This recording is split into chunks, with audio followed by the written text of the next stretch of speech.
Hey guys, welcome back. Luke here again, and Ghost is with us today. Say hi, Ghost. Hey, And what's up? so today we thought we were going to talk to you guys about the Overledger Network and kind of just go through like what a gateway actually is and how it really like fits into the network, pretty much.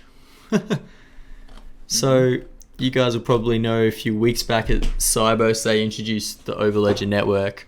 And essentially, prior to this, Overledger, which is Quant's operating system, was kind of more focused as a product. But now we can kind of see that it's branching into something a bit more. What would you say? Probably like decentralized. Hmm. Yeah, it's shifting from that initial enterprise product into something a bit more, yeah, decentralized. I suppose more distributed. So they're moving to like a network phase, and they're starting off initially with community gateways, and I thought we would just have a look through the site today with Ghost here as well. We can talk through maybe some of the concepts, help you guys understand it first of all. But I thought I'd get Ghost to explain to you guys what exactly an Overledger gateway is, because a lot of people probably don't actually understand that. So Ghost, I'll Sure, let you take the reins. sure, absolutely. I think first and foremost, what I'd like to point out would be this term, which is like the network of networks, where me and Luke we covered that before, and so it's really nice to see like Quant like adopt it because it's really an exciting like concept once you realize what value it's bringing. Mm. Um, as you see up in at Luke's fifth tab, we have like that paper where I actually really got turned on to it from the beginning by Samuel Smith, and we can actually like go over this in depth if we really want to. Um, but Mm. to go back to Overledger Network and what that is, essentially like if you're confused about like what Overledger is or what a gateway is, just like break it down really simply. What's a gateway? And hey, Luke, what's a gateway? That's my cue. Yeah, IRL, what's a gateway? Basically, just like an entrance, an exit for things, basically. Yeah, okay, so what kind of gateway is Overledger trying to be? A blockchain gateway. Bingo. Bingo. Ding ding ding ding ding ding ding. All right, so a blockchain gateway essentially means that from your node, your Overledger node, your Overledger gateway, you can access DLTs that you're running all in the same environment.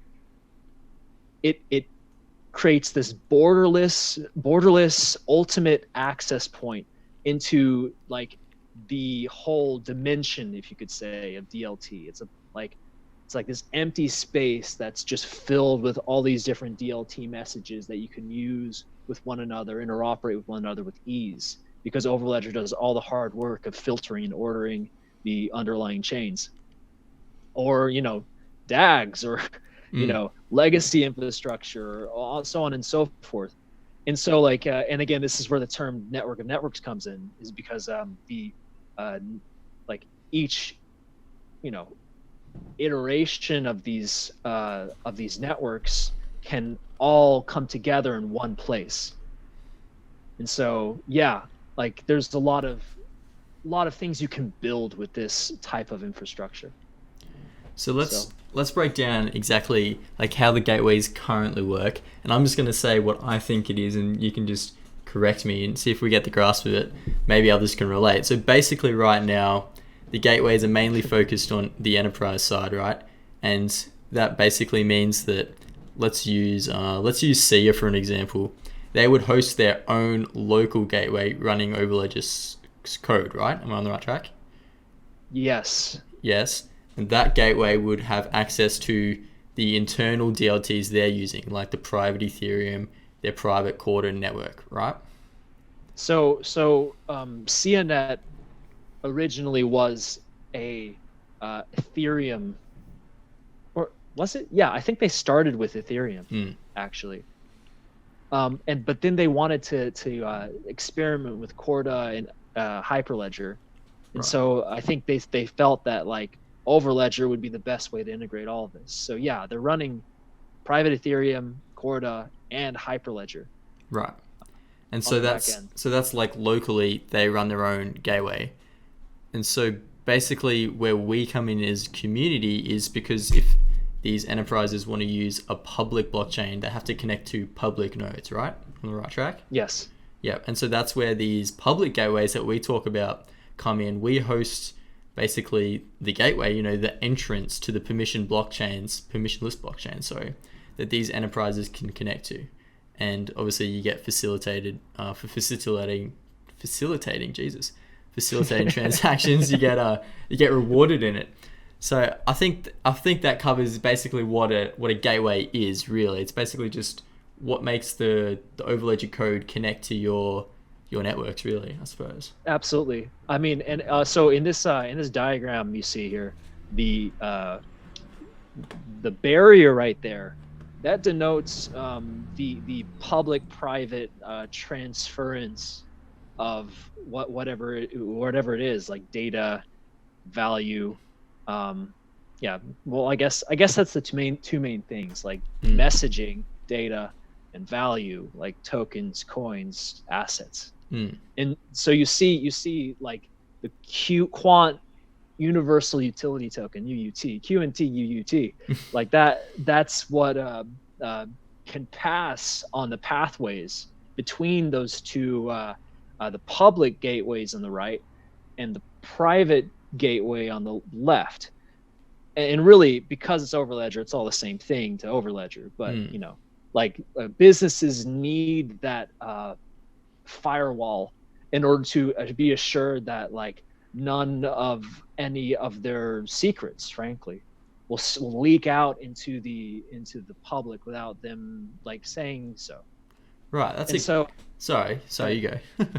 Yeah, no, Luke, what were you saying? Oh, so I was gonna say that's a good way of thinking of it. It's kind of like, you know, Gilbert always talks about, you know, enterprises are not going to be like fully decentralized onto, you know, permissionless blockchains, and we can talk about the fact that, I don't know if you guys know what zero knowledge proofs are, but basically when you sign onto a public permissionless blockchain, all your data and everything, it's vulnerable. Everyone can see it literally across the globe.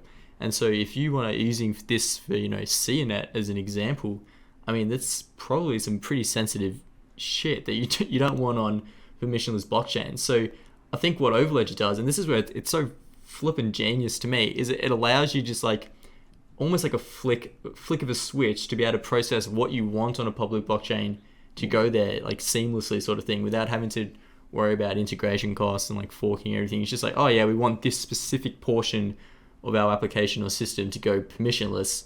Boom, you know, you kind of breach out the defense line you've got there, and it goes into the, you know, public gateway. Absolutely, cool. It's good, and it's all balanced automatically and vetted beforehand, whether or not it can be shared. Something also you gotta I think a lot of blockchain enthusiasts don't realize is that secrets are essential. You can't have everything universally accessible due to the fact that if it was so, then none of the cryptography wouldn't work. There's certain parts that must be private, and that privacy must be preserved no matter what. But on the other side, there's certain parts where public disclosure is the only way forward. Like you can't have like a secretly democratically elected ruler. It just doesn't happen. So yeah, that's a good point. Overledger kind of like gives you the choice to choose. Exactly. I suppose with it, you know, if you go on to something like Aeon, like, not trying to hate, or just like any permissionless blockchain, without that level of security, Aeon's not meant to. They're not meant to handle that transition. I'm just looking at all these use case things here. It's just interesting because you can see. Well, let's go to the first diagram. Go back. Wait, up here? No. First one the here. use case. Yeah. Digital asset interoperability. Yeah. So what you're seeing is that like Quant's gonna offer via treaty contracts, which is like basically maps, a universal repository for digital assets. You can have wallets that can hold like multiple types of tokens and coins and whatnot. And that has so much promise right there in and of themselves. If you guys don't know, are aware of this, SDX 6 exchange, which is like the central securities exchange for Switzerland, has an ETP, which is like an exchange traded product. Yeah. So what that means is that like you'll buy this product and it's made up of like percentages of like different assets. In this case, this company, which I think is called a Moon, is building like a Bitcoin one. They have an Ethereum one. They have like something called the Provenance. I forgot what it was called, but it's like 90% Bitcoin, 10% Ethereum. They have one where it's like all top 5 coins, and 1/5 of each coin makes up the ETP. And so what you can have with Overledger, just an example, and Gil has mentioned many times about how SDX is like leading the way for this kind of stuff. So we might see them using this kind of tech. You can have via a treaty contract, an exchange traded product of multiple digital assets, all held within the same like space. You don't have to coordinate it all. It's all done automatically via code on Overledger. Right. Yeah. Because I think the other ETP recently was Binance as well, and people were trying to people confusing that with actual token, when in reality what it was is it's kind of like a paper contract that says, you know, you're entitled. Well, and that's the thing though. Wait, that's the thing. This is real assets. The ETP is a real asset. So that you'll buy it. You'll buy the ETP itself, which is like, you know, technically nothing, but on the back end they're also buying the same amount of BNB or ETH or BTC or BCH or whatever. I think most people know like an ETF is. It's kind of like you buy an ETF of like exactly like the S&P 500 or whatever, the SPX, and you get like they buy out like small portions of every single company, and the ETF itself is an asset, but they hold like the underlying basket for you. And they go buy shares as you buy more of the ETF. Yep. Cool. Yeah. So it's just so people have been hyped about ETFs for a long time, but like Switzerland's already ahead of us. Yeah. Already ahead of the US in that case. Should we talk about the next one? Yeah, let's just keep going. So we have the multi-asset wallet represented there. Yeah. And this is an institution. So I guess with the like the pillared institution, that's like let's say that's a central bank. Or let's not a central commercial. bank. Let's go like commercial bank. Commercial bank. Yeah. The central bank's on top. Yeah. Commercial bank. And so the commercial bank, let's say HSBC, is trying to send ING like a tranche of assets. Well, and so go ahead. Well, we could even like dumb it down. Let's go like this is Wells Fargo with the Wells Fargo coin, maybe this is JP Morgan with the JP Morgan coin, or you're just talking. Yeah. I mean, that could, I don't know. Yeah, that'll work too. Because I think most people are familiar with those two. Yeah, it doesn't matter. It's the same thing. Uh-huh. Apples and oranges. Yeah. Yeah. Well, I guess in here you see like Wells Fargo and JP Morgan are each dealing in their respective coins, and they have some deal where Wells Fargo is giving JP Morgan a certain amount of this basket of assets. And so they conduct this, right? Via a treaty contract with Mediates, like Wells Fargo is paying like this for like a tranche of oranges or something like that. Like it could be anything. Yeah. Because these banks play many roles. But the treaty contract and the treaty contract is actually being real-time audited by this central bank regulatory like node. And we've seen that the BIS is actually developing this kind of infrastructure as we speak.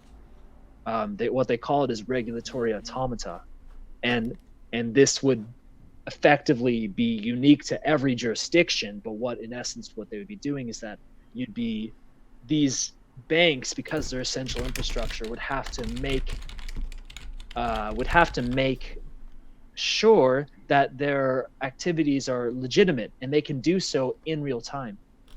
Type in BIS regulation automata.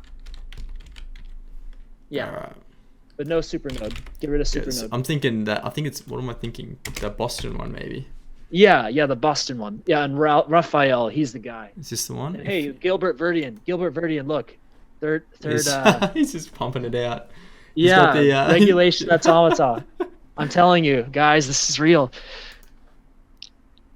He's got the SEO down, doesn't he? This stuff is awesome, and this is from the P2P financial infrastructure. I don't know. I forgot what the acronym means, but they're presenting together at this conference sponsored by UCL, and so co-created by regulators and innovators. Did you want me to go back? Go back once. Yeah, sorry. It's good. So it's real-time compliance without need of like paper auditing. So that's why low cost comes in. It would set standards. So you need to set standards for blockchain interoperability. Christ. Enough said. And then critically evaluating decentralization, which is what Raphael and many other academics are doing right now. And so what essentially you're seeing is that the BIS is saying that essential national infrastructure at this moment will not be destroyed by this transition to DLT, but rather almost empowered. They would become a term that you'd see, like we've seen as well before, called a supernode.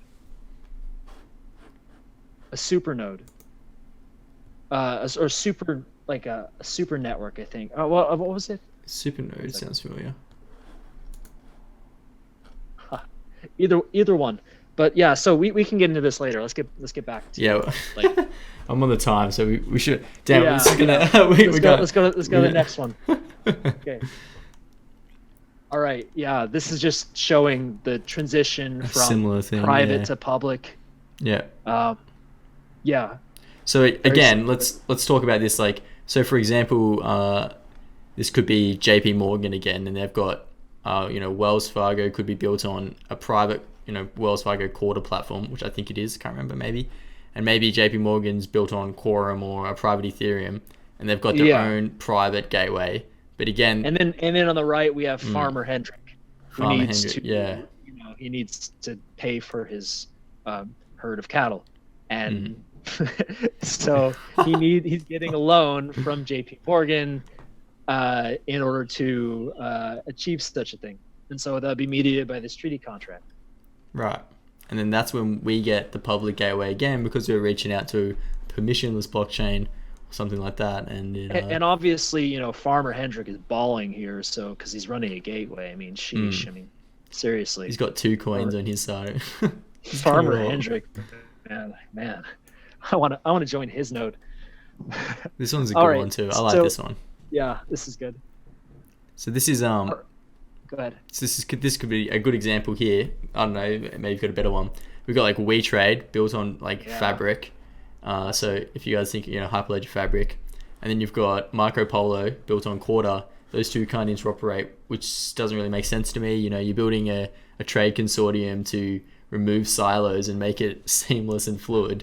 Yet you're going to put up the defense mechanism with no way to communicate. So I mean, this is a bit of a different one, because it's kind of like 2 enterprise gateways linking instead of having the public one in between. Absolutely. I mean, so these things are going to be built up piecewise, right? Like any one network will not dominate or like be able to even extend to the whole world at once, at least not the designs we have at the moment. And so what that means is that, like, again, you need a network of networks and the reconciliation of these different architectures with one another so that they can communicate what essentially is the same data.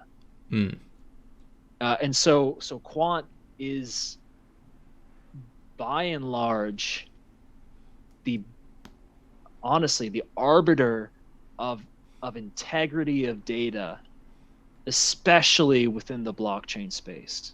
The ultimate one, really. because you could actually, use maps to say the consortia on the left, we trade, has a certain trust rating. Like they've, had X, Y, and Z or X percentage of goods that were maliciously reported, which would be like maybe 5%. And then like on the right, or 1%. And on the right, you have like an unknown consortia, maybe from China, who like has a malicious reporting rate of 5%. And so you can actually like preemptively like decide, like, do I trust the attestations from this consortia, even though they're running despite the fact they're running an Overledger node, bad data coming in is bad data. And so if you had multiple sources of attestations that make sure that the potentially bad source of data is legitimate, then you can be better assured about the veracity of what you're trying to that the carton, the parcel, like the what was it? The container of oranges is really a container of oranges, right? Right. So, yeah, this is how you use like quant with big data analytics in order to like again be aware of of problems before they arise. And I think actually, Luke, we should probably show them the recent thing from Accenture that we found that says this exact same thing. Do you want to show them that? What kind of keywords to bring it up? I'll send it to you. It's the Accenture connected ports.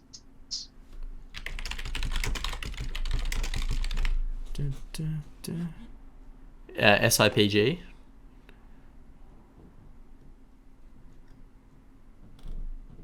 Yeah, so not SIPG. Connected, not connector. Connected. Yeah. That one? This one. Yeah. And so like ITAP 2019, the solution he's talking about right there. All this stuff, man. And notice they're using blockchain as well for this. So so essentially it's just like using operation technology data and multiple levels of different technologies, IoT, AI, blockchain, all together in order to bust silos and in order to enable these terminals to like have a really dynamic picture of what their port's going to look like.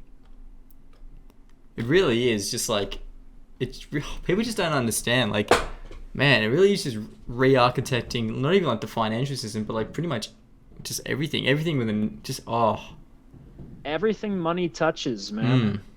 It's really just trade in general. Trade it well, and then or even healthcare. Well, it's like trust. And everything that has to do with trust. If you don't know the person, you're gonna have to depend on these types of technologies in order to trust people. Far out. Yeah, man. I think we're gonna have to swing back to gateways because I'm gonna have to get off soon. Gotta go to work. But yeah, no worries. So that was a good example. Ports and stuff. Maybe we can do a whole nother. Geez, there's so many videos we could do about. Yeah, just like very specifics. What else? If you have more time coming up, so I think that you could just pump these out like one after another. For sure. I have no issue. I have the white paper pulled up. Did you want to share it?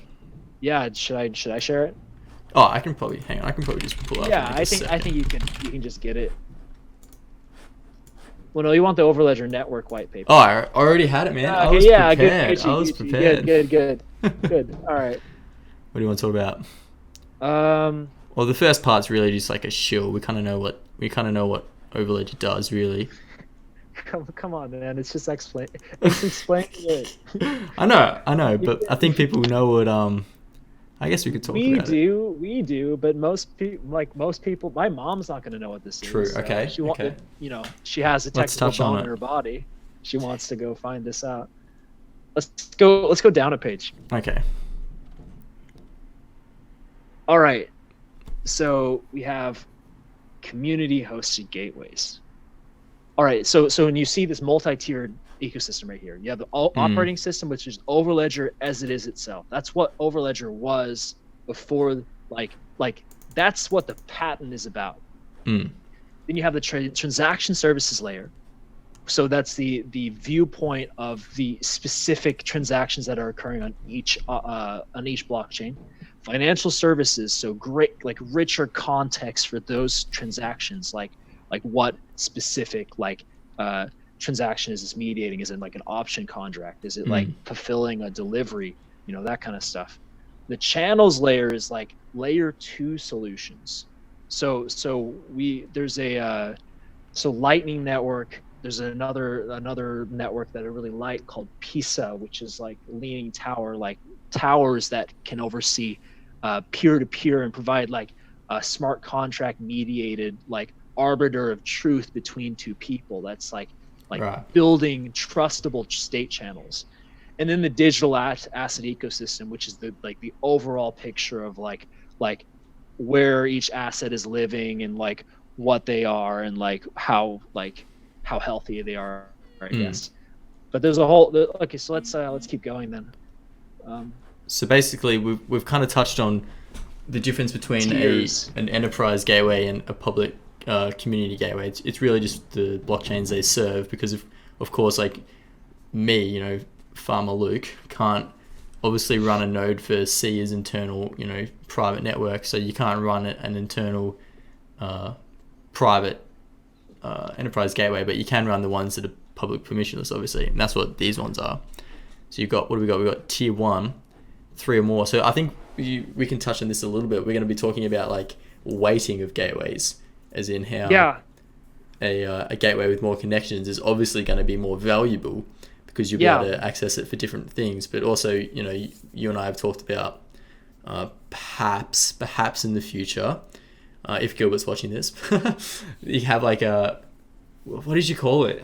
Was it something signaling? Where it's like token weighting. Okay, yeah. So that's a big topic. In essence, the way that I'm viewing this is that like we've talked about like the way Overledger is going to be designed for a long time. And I originally was really like gung ho on the dual token ecosystem, but what I've come to understand and realize is that like the dual token ecosystem is not necessary when you have token staking for different purposes. It doesn't have to be like a gas in this instance. Right. You can just use one token. And what the signaling that Luke was talking about is like costly signaling. Like you're going to trust someone more if they have more at stake or more to lose, per se, if something goes wrong in a situation. And so, and then reputation comes in, like then interconnectivity comes in. There's a whole bunch of different metrics that you can apply to this. But essentially what I'm saying is that like these tiers right now as they're set up, probably will, in my opinion, I think they will eventually change. Like tier 3 is like obvious. Like that's going to be, if you're not connected to any blockchain, you can only be a supporting role in this kind of ecosystem. So you might like be able to like assist map computation, right, with a different node, which is cool in and of itself. But I mean, you're not essential infrastructure. But I think tier 1 and 2 will, instead of becoming stratified because, you're running 3 now, so therefore you're more trusted. Instead, you'll have like this composite score of like, there'll be a hierarchy for every node that you're running. There'll be a hierarchy for Overledger Bitcoin nodes. There'll be a hierarchy for Overledger Ethereum nodes, so on and so forth. And each one of these will be scored and weighted differently, and then integrated into a master score. And so you can like look at it from like, I want the best Bitcoin node, and you can say, all right, well, that would be irrespective of the master score, but right. If you want someone that has like the most trust among everyone, you just say, I just want the highest master score, which would be like weighting. Yes, exactly. Right.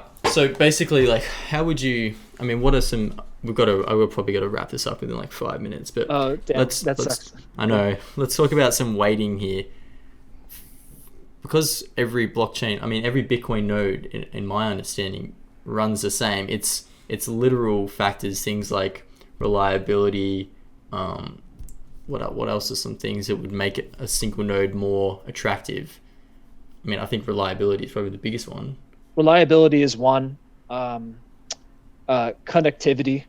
Right. Like, so if you don't have to go to multiple Overledger nodes in order to like use your map, that'd be useful. Added services, like I'm sure certain nodes will offer like special like layer 2, like, and to get into like financial services layer, and then the state channel, like the state channel layer, like those second layer options, like some nodes are going to have those available, others won't, you know. Yeah. And so each of it's like you'll go to whoever offers the proper service. And also I think ultimately it comes down to stake. Yeah, this is the point I wanted to touch on, because at the moment, and this I believe this model will change. I mean, Gilbert and the team have stated that they want to, you know, get the community's input. We can see here that there's a cost to setting up a gateway. Ghost and I were thinking, correct me if I'm wrong, that perhaps in the future it might be similar to like the Link. I believe this is how Link works. Link pool, you mean? Yeah, or like even like a Link node is collateralized by Link, and like obviously the more stake you have in the network, the more trustworthy you are, and more likely your node is to be used for data computation. I assume so. Absolutely, that could be a potential avenue, I suppose. Yeah. We agree for sure. We agree. Yeah. All right. I think we've covered pretty much the basics. Let's keep going down. Let's cover something really quick. Then keep going down. We covered that. Gateway. That's kind of what those layers. It's kind of what we were talking about. Cross-chain atomic swaps, financial services. It's like KYC and all that stuff. KYC. Yeah, all that's going to be automatic. Go up to one more layer. The channels layer. This is, again, channels are where the money is going to be made. There's gonna, like, that liquidity and settlement. Services, yeah, that's going to be huge money makers for the next generation of DApp and map makers. So all map makers. Yeah, really. There's no one's going to be a DApp maker. Everyone's going to be a map maker. Yeah. Why would you not? Why would you not use every chain? Like, seriously. It doesn't make sense. It doesn't make sense. You're gonna do it. So yeah, we covered financial services. We covered cross consortium interoperability right there. FINMA guidelines. So again, regulated authorities providing automatic regulatory compliance. I think this is I think this goes into the fiat pricing. Yeah, like the utility paper. I think they added it on, if you know what I mean. Like it's a combined paper. This is the utility of Quant. This is what Quant's going to be used for. Damn. Q&T in this instance. So yeah, let's keep going down. Let's finish this baby. All right. Security, everything's going to be encrypted. And by the way, every user, this is how they do KYC for you.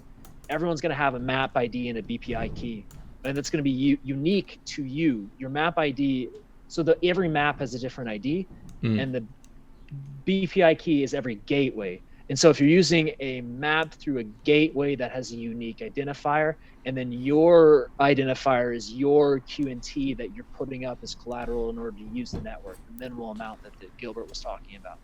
So there's that's how, and that's all pseudonymous, anonymized. No one can tamper with it. No one can look at it due to encryption. And so let's keep going down. License fees. I guess this is the lifeblood of if you're running an Overledger gateway, this is how you make your hay. Every transaction is going to be inducing a certain amount of fees. So, okay, well, that's consumption fees, but license fees itself, this is how Quant and the Treasury are going to make some money as well. Yeah. So consumption fees is, if you guys don't know, is you're probably wondering where these gateways are going to make their money, right? And so what we're thinking of in the future really with this gateway, this is exactly what it is. With the gateways, it will allow enterprises to link to permissionless blockchains as kind of anyone who runs tries to connect to Ethereum or Bitcoin. They connect to someone else's node, or they can run their own a lot of enterprises likely won't run their own permissionless nodes, so they'll outsource that to us, right? Is that correct, Ghost? Are we on the right path? In essence, we can't say that for certain, to be honest, because the thing is that Overledger does like have built-in like firewall capabilities, so Right. they, it does allow for them to do so. But So they could if they wanted to. They could if they wanted to. It's very true. Yeah. But and that's the beauty of a permissionless system. You don't need permission to run anything. Right. But definitely, I think every gateway in and of itself will have its own advantages and disadvantages. There won't really be so much of a like barrier between public gateways and private gateways, because every gateway will have certain aspects that make it unique. And Right. so what you really will see is that like there's again less of a like binary distinction between the two, but this kind of gradient between absolutely public permissionless nodes run over here, where you have full auditability and full accessibility, and then absolutely private nodes. Maybe you're only running one network, but you want to connect to other potential networks, but not all the time. And so that would be like the most private, the most secluded, the most siloed instance of an Overledger gateway. But I think a lot of people will actually find themselves like running both permissioned and permissionless systems as the DLT ecosystem develops. Gotcha. So basically, just to let's do like a brief little recap. So if you guys, just to understand like the blockchain environment, there's two main distinct types of blockchains. There's permissionless. So examples of these is obviously Bitcoin and the public Ethereum blockchain, which means anyone can run a node, anyone can transact on it. You can't block other people. It's completely permissionless, right? You don't need permission to do anything. Then you have other instances, and those are called permission blockchains. And these are like Fabric, Hyperledger Fabric, Quarter, and even some enterprises have, as you mentioned earlier, internal Ethereum private networks, which means they run Ethereum protocol, but in a permissioned environment. So basically that means... Well, and if you're keeping up with any new blockchain news about Hyperledger recently, there was a consensus, which is one of the like Joseph Lubin, one of the original Ethereum proponents and developers. He has his own company that he likes to seed projects and kind of make his own Ethereum developer network. And they actually donated code called Hyperledger Bisu. And this is, I think, the Pegasus with the Y division of his seeded companies. And they're doing a lot of interesting stuff. But like Luke said, it's like a permissioned version of Ethereum. And so what a lot of people don't understand is you don't really need, correct me if I'm wrong, you don't need the token to run a permissioned Ethereum network, because as you know, the token is used for like gas fees to pay, node providers and stuff like that.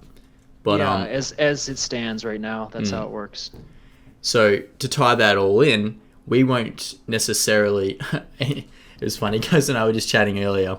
You can't necessarily, for example, SIA, when they run their internal permissioned networks, so their private Ethereum, it's their own network with their own permissioned nodes. So what that means is you can't just freely, some anonymous person on the internet can't just freely join their network and participate. You have to get permission. And so it's likely that you won't be able to run these closed enterprise networks because that's how they want them. It was funny. We were talking about Ghost, and he's like, well, yes, you can. You just need to ask them. And it's just like, well, it's kind of just puts, I thought it was hilarious. So basically, if you guys just want to remember that, the community gateways. Yeah, dude. If you wanted to be part of the Yakuza, you just have to ask them. But you can't just run in there, pretend like you're part of the Yakuza without asking first. Exactly. So, the community gateways represents the free-for-all permissionless side because anyone can join them. Whereas the enterprise gateways, they service their own sort of internal networks and stuff. And, universal utility token kind of helps facilitate that bridge. Coming back to the consumption fees, that's where the gateways get paid, because they'll pay fees for transactions and things, and when they go onto permissionless chains, they'll pay the gateway providers a service fee for that. Yeah, cool. So let's talk about that fee ecosystem then. Okay. So anyone servicing anyone like using a service of an Overledger gateway will have to on top of their, like, pretty minimally, but on top of their basic permissionless blockchain fee, like in Bitcoin or Ethereum, like that's either transaction fee or gas. You'll have to pay some access fee. And then like as we saw previously in the Overledger stack, like the hierarchies of like the services, like financial services, and most importantly the channel services, that's going to be really interesting. The more involved in Overledger gateways is in a process, then the more fees and more money that they will make. And so and what you'll also see is that, like, in between Overledger gateways, Overledger gateways can pay Overledger gateways to help them with to collaborate on a map together. And so you can actually like have gateways calling gateways in a multi-party computation kind of scheme.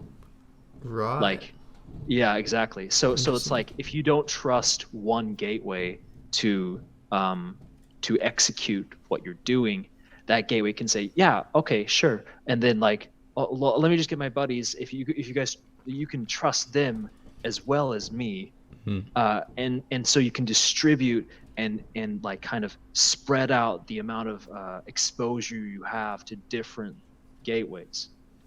Right. Okay. So we've talked before about eclipse attacks. Is this sort of the same thing where one gateway node on a permissionless chain may become vulnerable, and so if you were doing some, I think you mentioned, like, critical payments on a permissionless blockchain or something, exactly, you would pay increased fees for the gateways to distribute their view of the permissionless chain so that you get the 100% certainty sort of thing. Is that kind of what you were going with there? Yeah, you hit the nail on the head. Perfect. Cool. We were also talking before about how the treasury, we think, is going to be going down more of a automated path, and we know they've mentioned this for the community version as well. And I think with these gateways, it kind of opens up that whole possibility for the ecosystem kind of just thrive on its own. So I think this is going to be very exciting. Anything to add? Well, let's talk about how that changes the topology. Right. Very good. Let's talk about the topology. Yeah. So basically, topology, Ghost would probably have a better definition than me, but I'm assuming it's just like the architecture sort of thing of the network, right? That's like that's kind of like how you result in different topologies. Right. Like, okay, the architecture, or the what you call like axioms, or like the first principles by which the like geography or the topology of the network emerges. And so like who depends on who usually dictates a network topology in this case. Right. And so we've talked about before about how Quant had a product but not a network, and how Overledger was this product they were giving to their customers, and that so by necessity that resulted in a centralized model, as you see in A right there. Everyone dependent, like you can have access to a lot of different networks, but everyone's dependent upon one actor, one centralized actor. And so so that type of network effect, actually, we can cover this later, I guess, in the Meta Platforms paper, and Luke has it up as well. But this is a broadcast network effect, and it scales linearly. And so the value added is scales 1-to-1 with the amount of participants you add. But as we progress from a broadcast network effect to a truly like peer-to-peer like clustering, where like you can freely associate and have a conversation with all participants in the network, that starts to scale like exponentially. Right. And so the network of networks that Quant network the Overledger network is building is much closer to the decentralized and distributed models in B and C that Luke is showing right there. Right. So basically, you can kind of step in if I'm wrong again, Ghost, but you can kind of envision these little nodes here as little gateways, and off them will be different networks connecting to them and different protocols and things like that. And it helps distribute the workload of the network pretty much. So as we mentioned, kind of going from that product to a network phase, which is really good for token use case, because tokens are really good for autonomy in networks, basically, because automatic settlement, auditing. Well, you'll capture more value. Exactly. There's more value to capture in a decentralized system. I guess that's also a good segue into, we've talked about this before, and we did our entire video on McAfee's law. But basically, the more gateways and the more people using the network, it's just an exponential growth of connections, and connections drive value. I mean, it's unbelievably exciting, to be honest. All powered by the token. Oh my god, it's like, wow. Yeah, UUT. Let's go. UUT. Geez, sounds like a American football or something. It's UUT. Yeah, boom. Absolutely. All right. Anything you want to add, Ghost, before we wrap this one up? I think it's been a pretty long video, so. Oh yeah. So, hey, Luke, do you want to talk about what do you think? What kind of system you think Overledger Network, ultimately resembling? Kind of system. Yeah, Jeez. topology wise. Back to this sort of thing. Yeah, back to this. Yeah. Probably a bit of a mesh up, because a mesh up between B and C, I would say, because basically on a basic sense, distributed networks are just different nodes separated around the world, but from an architecture point of view, they're all sort of the same. And in the decentralized image, we can kind of see how there's kind of clusters. So for example, as you were saying earlier, different gateways may have different weightings and value. And so one gateway may only have one link to maybe just the Ripple protocol, but one other gateway may have 10 different protocols. So I think we're going to see clustering, which is just natural in a decentralized system, because as you said, it's permissionless. If it's a free market, that's the kind of beauty of it. It's a free market. If you want to provide extra value, you're going to accrue extra value. That's how it kind of works. So yeah, I don't know. Am I on the right track there? I think you're completely right. So you're gonna have this kind of weird mix of decentralized clusters of utility, where some are more in demand than others. But then it's all distributed because every node is an Overledger gateway. And so as I said before, if you needed to share a process with multiple Overledger gateways to cross-check your multi-party computation, then that would be more the distributed factor than the centralized one, because a gateway is a gateway. Yeah. So. Cool. Yeah. Sweet. All right. Man. What do you want to? Anything to add? Or should we close up? We can talk forever about all the different aspects of this ecosystem. But yeah, I think this is a good time to. Yeah, I think the video did a good job to kind of, explain. I mean, a lot of people get confused, as I was saying, between what a gateway actually is, and I think this video kind of helps people understand the difference between public, permissionless, and how the network's evolving. So, yeah, Luke, I think to end it on, why would you run a gateway? Perhaps. Go ahead. Perhaps you've mentioned this to me before, but it's something called the butterfly effect. Maybe you could go into that a little bit. Yeah, absolutely. I mean, so we all realize the potential Quant has, and it's a fairly newborn system right now, infantile. It's early in its stage of development, and so what may seem like an underdeveloped cryptocurrency ecosystem, which is literally just begging for attention right now. But early involvement in this network and establishment of you as a trusted actor could have like compounding effects later on as this beast really gets up and going. And so what Luke was talking about with the butterfly effect is like it's basically a fundamental proponent of chaos theory. Small actions at a large enough scale and a large enough distance can have massive consequences later on. And if you really do think that Overledger has the potential that we've been hinting at and that we believe in, and that Gilbert believes in, like re-architecting the financial system, then participation in this network could have untold consequences later on. So it's like setting up your grassroots now kind of thing. Like no one ever, if it was easy and a sure thing, like people, no one would. Exactly. Everyone would be doing it. A risk. Yeah, exactly. Absolutely.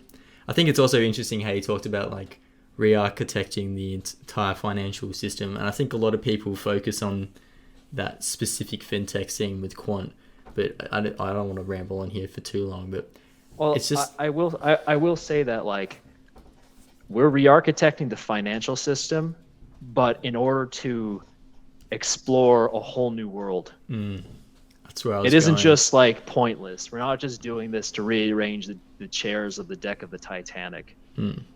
Many people may think so, but the Titanic in and of itself was an exploratory vehicle meant to like it was the biggest, what was it? The biggest freight liner of its time, right? Yeah.